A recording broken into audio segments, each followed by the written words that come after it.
برصغیر پاک و ہند کا ایک ایسا عالم دین جو موجودہ دور میں اسلام دشمن عناصر کے سامنے ایک سیسا پلائی دیوار کی طرح کھڑا ہے۔ وہ عالم دین جنہوں نے اپنی جان کی پرواہ نہ کرتے ہوئے گستاخی کرنے والوں کو منہ توڑ جواب دیا، اور جنہیں ہندوستان کا خادم رضوی کہا جائے تو یہ غلط نہ ہوگا۔ ویورز، آج ہم ہندوستانی مسلمانوں کی شان مفتی سلمان ازہری کی فیملی ٹری کی بات کریں گے۔ مفتی سلمان کے آباء و اجداد کون تھے اور ان کا شجرہ کس عظیم صحابی سے چلتا ہے؟ امام احمد رضا خان بریلوی یا اعلیٰ حضرت کے خاندان سے ان کا کیا تعلق ہے؟ اس کے علاوہ آج مفتی سلمان ازہری کی نیٹ ورتھ یا ان کے پاس دولت کتنی ہے؟ ویورز، میں ہوں احتشام ارشد اور آپ دیکھ رہے ہیں دی انفوٹینمنٹ چینل۔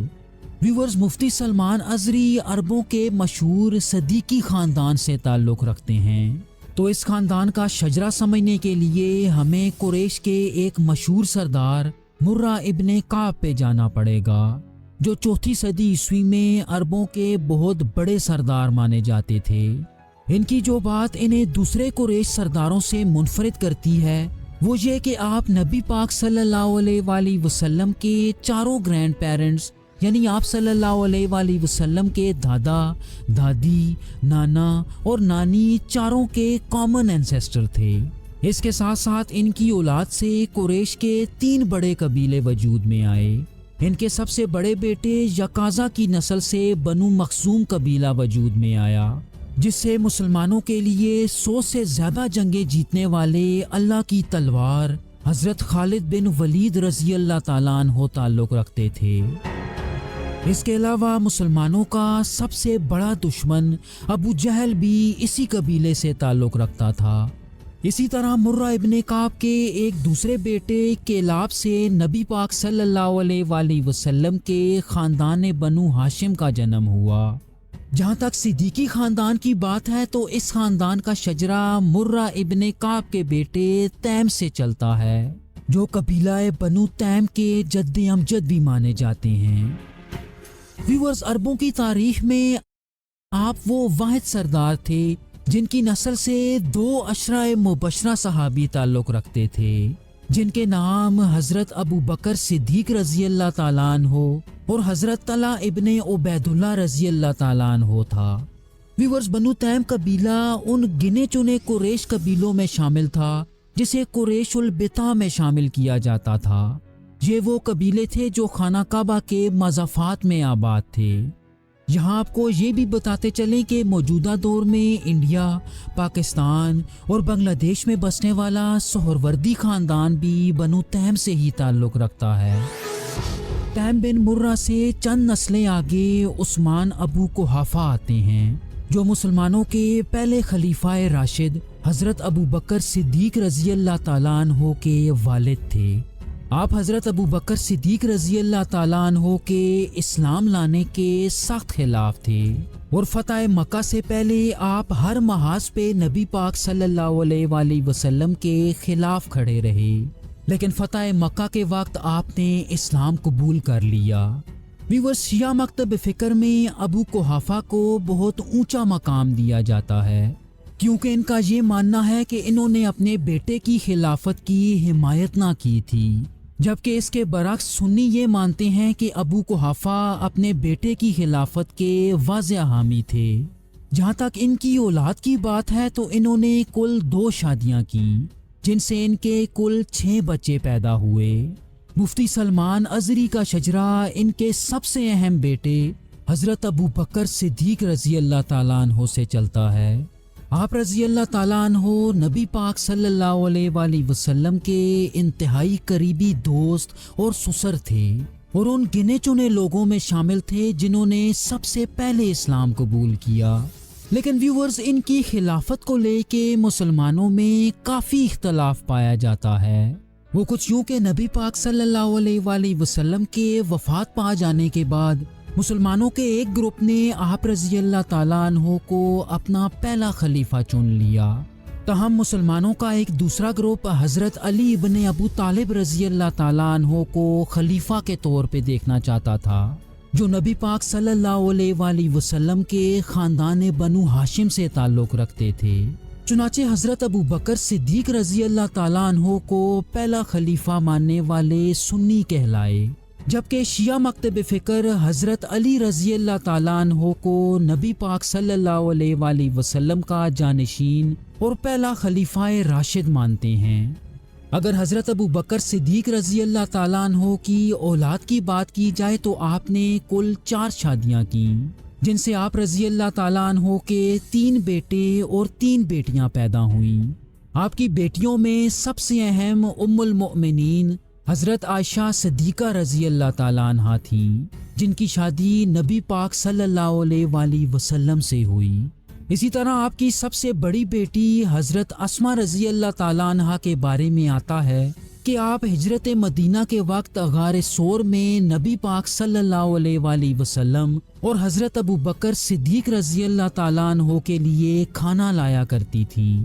یہ اتنی بہادر تھی کہ واقعہ کربلا کے بعد جب یزید کی فوج نے مکہ پہ حملہ کیا تو یہ اپنے بیٹے عبداللہ ابن زبیر رضی اللہ تعالیٰ عنہ کے ساتھ میدان جنگ میں آ گئیں، لیکن اموی فوج اس وقت اتنی طاقتور تھی کہ ان کے سامنے کھڑا ہونا آسان نہ تھا۔ چنانچہ حضرت عبداللہ ابن زبیر رضی اللہ تعالیٰ عنہ کو شہید کر کے سولی چڑھا دیا گیا۔ حضرت ابو بکر صدیق رضی اللہ تعالیٰ عنہ کی تیسری بیٹی کا نام ام گلثوم تھا، جو اپنے والد کے انتقال کے فوراً بعد مدینہ میں پیدا ہوئیں۔ ویورز، حضرت ابو بکر صدیق رضی اللہ تعالیٰ عنہ کے بیٹوں کے نام حضرت عبد الرحمن، حضرت عبداللہ اور حضرت محمد ابن ابی بکر رضی اللہ تعالیٰ عنہ تھا، اور ان تینوں سے ہی حضرت ابو بکر صدیق رضی اللہ تعالیٰ عنہ کی نسل چلتی ہے۔ جہاں تک مفتی سلمان ازہری کی بات ہے تو بے حد ریسرچ کرنے کے بعد اس بات کا پتہ نہ چل سکا کہ ان کا شجرہ حضرت ابو بکر صدیق رضی اللہ تعالیٰ عنہ کے کس بیٹے سے چلتا ہے۔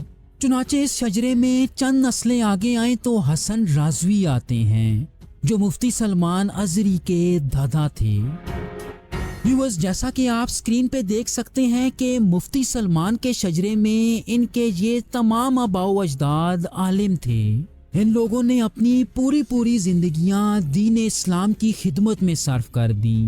کہا جاتا ہے کہ یہ لوگ شروعات میں عرب میں ہی آباد تھے، لیکن مفتی سلمان کے دادا حسن رازوی کے دور تک آتے آتے یہ خاندان مکمل طور پہ ہندوستان کے کیرلا کے علاقے میں ہجرت کر آیا، جہاں یہ لوگ اسلام کی تبلیغ کیا کرتے۔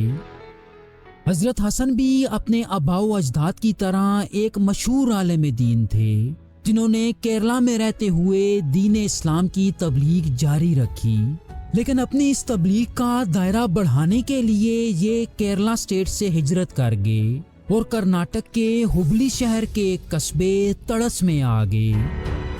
ان کے بارے میں آتا ہے کہ یہ شافعی اسکول آف تھاٹ کے ماننے والے تھے اور اسلامی قوانین پہ انتہائی سختی سے عمل کرنے والے تھے۔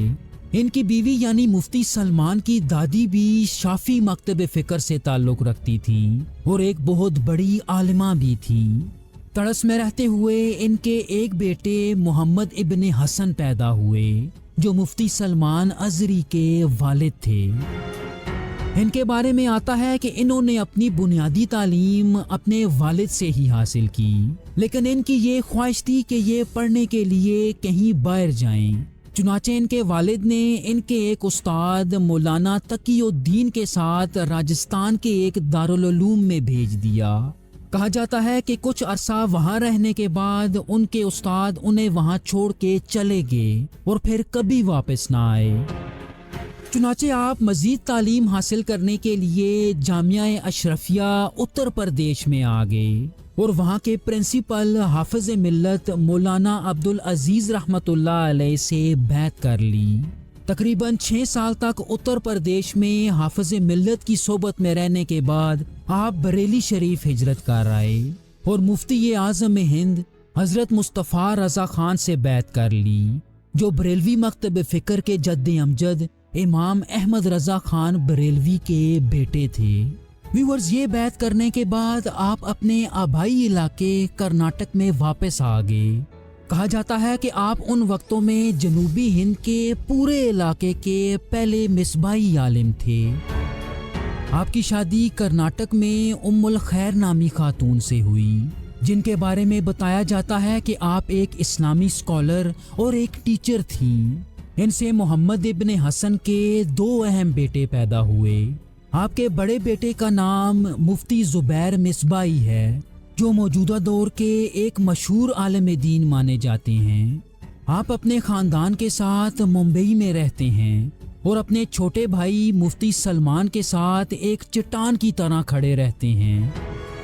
جب مفتی سلمان کو قید کر کے جیل میں ڈالا گیا تو انہوں نے اپنے بھائی کو جیل سے نکالنے کے لیے دن رات ایک کر دی اور انہیں جیل سے نکالنے کے بعد ہی چین کی سانس لی۔ محمد ابن حسن کے چھوٹے اور سب سے اہم بیٹے مفتی سلمان بن محمد الازہری ہیں، جو موجودہ دور میں اسلام دشمن عناصر کے راستے میں سب سے بڑی رکاوٹ سمجھے جاتے ہیں۔ آپ 1 جنوری سن 1986 میں کرناٹک کے ہبلی شہر میں پیدا ہوئے۔ کہا جاتا ہے کہ آپ بچپن سے ہی ڈاکٹر بننا چاہتے تھے، لیکن چونکہ اس خاندان کے زیادہ تر افراد عالم بنتے ہیں تو اپنے والد کے پرزور اصرار پر آپ دین کی طرف آ گئے۔ آپ نے اپنی بنیادی تعلیم اپنے والد سے ہی حاصل کی، جس کے بعد آپ اعلیٰ تعلیم حاصل کرنے کے لیے بریلی میں آ گئے اور وہاں تاج الشریعہ یعنی امام احمد رضا خان کے پوتے اختر رضا خان سے بیعت کر لی اور کچھ ہی عرصے میں انہیں تاج الشریعہ کے خاص شاگردوں میں شمار کیا جانے لگا۔ کہا جاتا ہے کہ تاج الشریعہ کی مدد سے مزید تعلیم حاصل کرنے کے لیے آپ مصر ہجرت کر گئے اور مصر کی جامعۃ الازہر یونیورسٹی میں داخلہ لے لیا۔ ویورز، یہ یونیورسٹی دنیا کی سب سے بڑی اسلامک یونیورسٹی مانی جاتی ہے۔ اس کے ساتھ ساتھ اس یونیورسٹی کا شمار دنیا کے چند قدیم ترین اداروں میں ہوتا ہے، جس کی بنیاد فاطمی خلافت کے دور میں رکھی گئی تھی۔ جامعۃ الازہر میں آپ نے علم حدیث اور فقہ جیسے علوم میں مہارت حاصل کی۔ ویورز، اسی یونیورسٹی کی نسبت سے مفتی سلمان اپنے نام کے ساتھ الازہری لگاتے ہیں۔ الازہریہ یونیورسٹی سے تعلیم حاصل کرنے کے بعد آپ ہندوستان واپس آ گئے اور اپنے والد کے بنائے گئے مدرسے میں پڑھانے لگے۔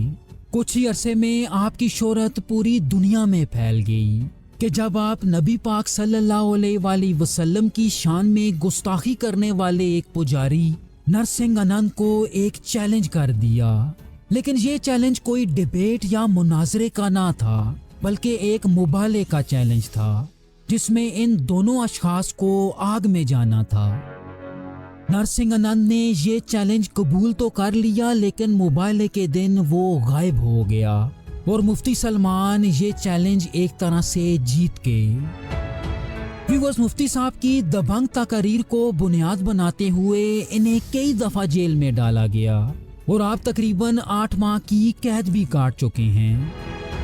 اگر ان کی اولاد کی بات کی جائے تو ان کی شادی زینب ازہری سے ہوئی، جو بذات خود ایک عالمہ اور انتہائی دیندار خاتون ہیں۔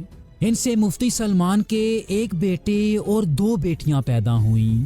آپ کے بیٹے کا نام عبداللہ بتایا جاتا ہے، جبکہ آپ کی بیٹیوں کے نام عائشہ اور فاطمہ ہیں۔ یہ تینوں بھی اپنے والد اور والدہ کے ساتھ ممبئی میں ہی رہتے ہیں۔ جہاں تک ان کی دولت کی بات ہے تو موجودہ دور میں مفتی سلمان کی نیٹ ورتھ تقریباً $5 ملین بتائی جاتی ہے۔ ویورز، اعلیٰ حضرت یا امام احمد رضا خان بریلوی کے آباء و اجداد کون تھے؟ اعلیٰ حضرت کا مکمل شجرہ نسب دیکھنے کے لیے اسکرین پہ دی گئی ویڈیو ضرور دیکھیے گا۔ تھینک یو سو مچ۔ اللہ حافظ۔